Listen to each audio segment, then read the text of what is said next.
Welcome to the deep dive. This is where we take some really interesting material and sort of pull out the key insights for you, the learner. Yeah, the goal is to help you get informed, maybe about something a bit different, but, efficiently, without it feeling overwhelming. Exactly.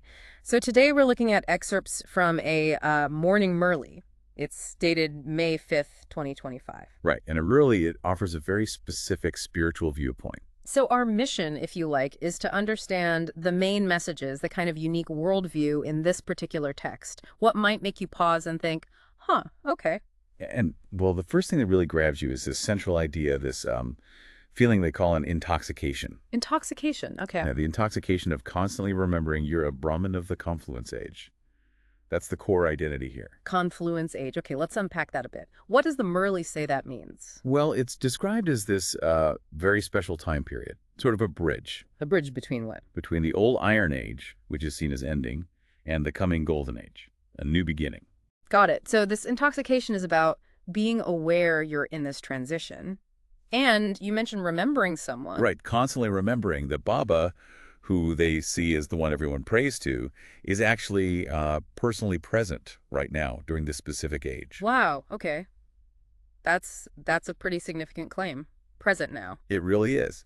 And it sets up a contrast with other spiritual practices they mention. How so? Well, the Murli itself mentions things like satsangs, Hmm.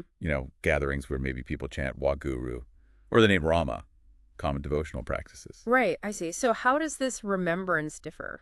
It's much more focused, more internal. The Murli highlights this single instruction from the Father, who is Baba. And that instruction is Constantly remember me alone. Just that. It's not about external chanting, but this continuous internal focus. just remembering. And this remembrance, it's tied to understanding who this father, this Baba, actually is, according to the text. Exactly. It's linked to this specific knowledge they say comes through Brahma, the knowledge that the Father is the ultimate source of all souls, every single one. So a universal spiritual parent, that's the idea. Pretty much. Yeah. And they consider this understanding unique to their teachings. It's fundamental. Now, you said this father is present. How does the text explain that? It does. It talks about the Father entering an ordinary body, just a regular human body, referred to simply as this one. This one, okay.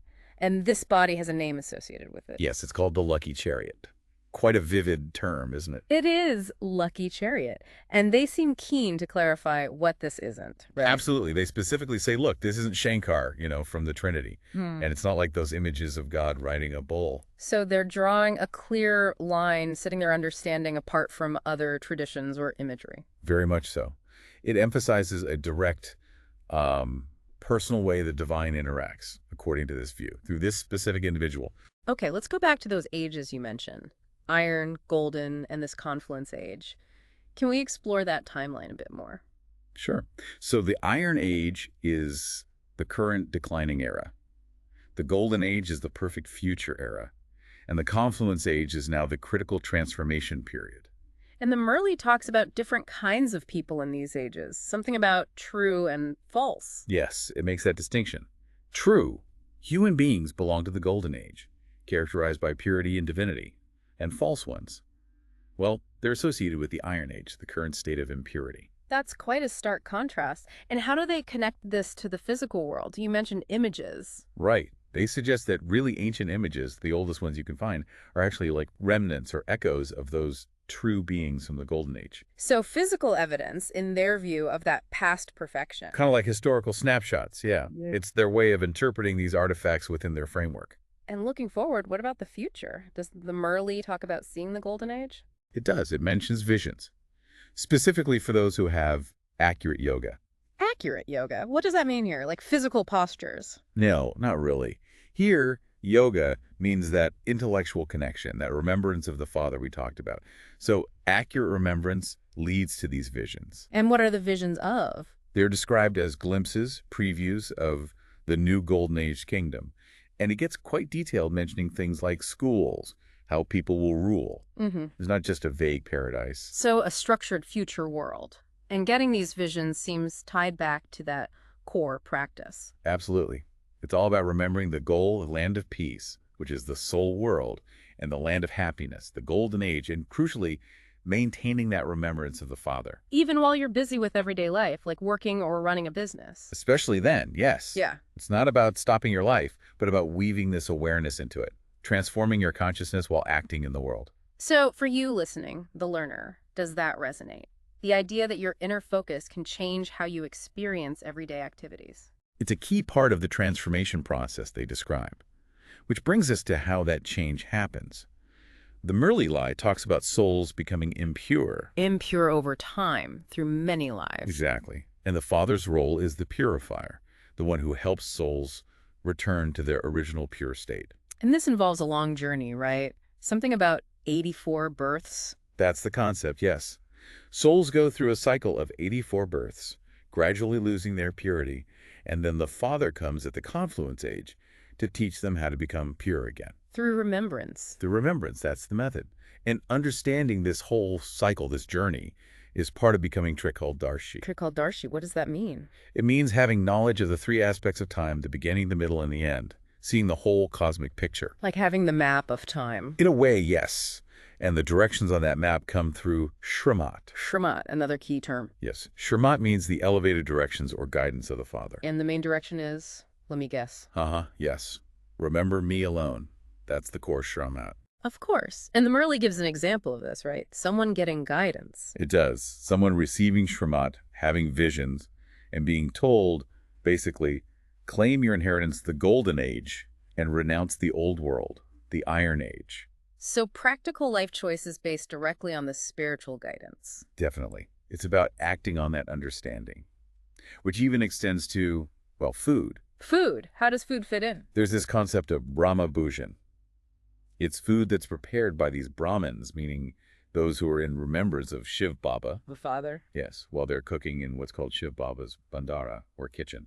So it's not about being a Brahmin priest in the traditional sense, but about the consciousness of the cook. Exactly. The emphasis is totally on the spiritual state, the remembrance of the person preparing the food.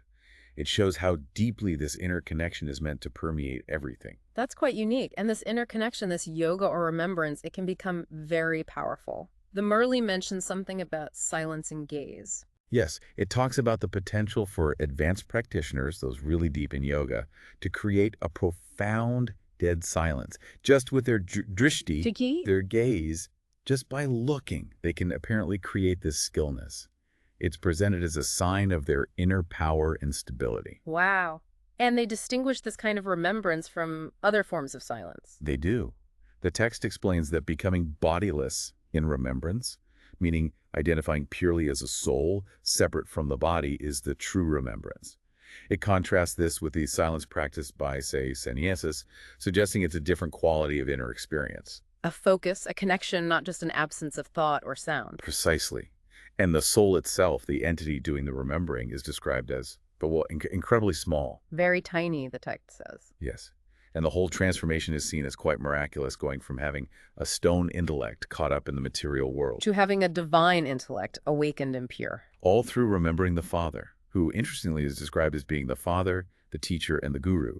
All three roles in one. Covering all the bases of guidance, you could say. Right. And underlying this whole process, this transformation, this teaching, is the concept of the drama. The drama, like a play. Exactly. A preordained cosmic play. Everything that happens, including the Father coming and teaching, is seen as part of this unfolding drama. Nothing is accidental. So a sense of destiny or a grand script being played out. That's the feeling, yes. It gives a framework for understanding why things happen as they do. And what's the ultimate goal of all this? This remembrance, this study, this transformation? The text is quite clear. It's to become the masters of the future world. Masters of the Golden Age. Yes. The land of immortality, they call it. But it's not like the old stories of drinking an elixir. It's about achieving a state of being, ruling in that perfect world. And everyone achieves this equally. No. It's understood to happen number-wise, according to the efforts you make. So individual effort in remembrance and transformation determines your status in the future. Exactly. It emphasizes personal responsibility and striving on this path. And there was one more point. It's something about royalty.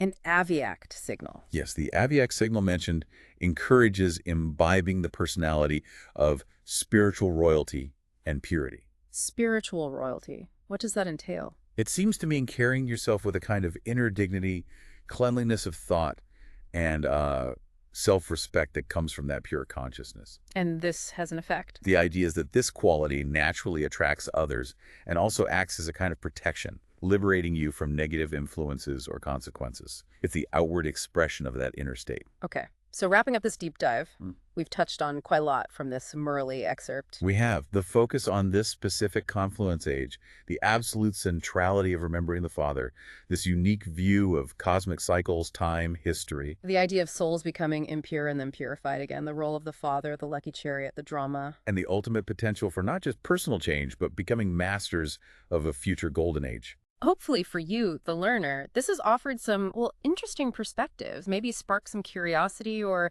a different way of looking at things. And perhaps a final thought to leave you with. Yeah. Consider this lens they offer viewing time in these grand cycles, seeing our current era as this pivotal confluence. What happens if you try looking at things that way, just as an exercise? What resonates in that perspective for you? What questions does it raise about, your own life or the world today? Something to ponder. Definitely. We encourage you to keep exploring different ideas and viewpoints. Thanks for joining us for this deep dive.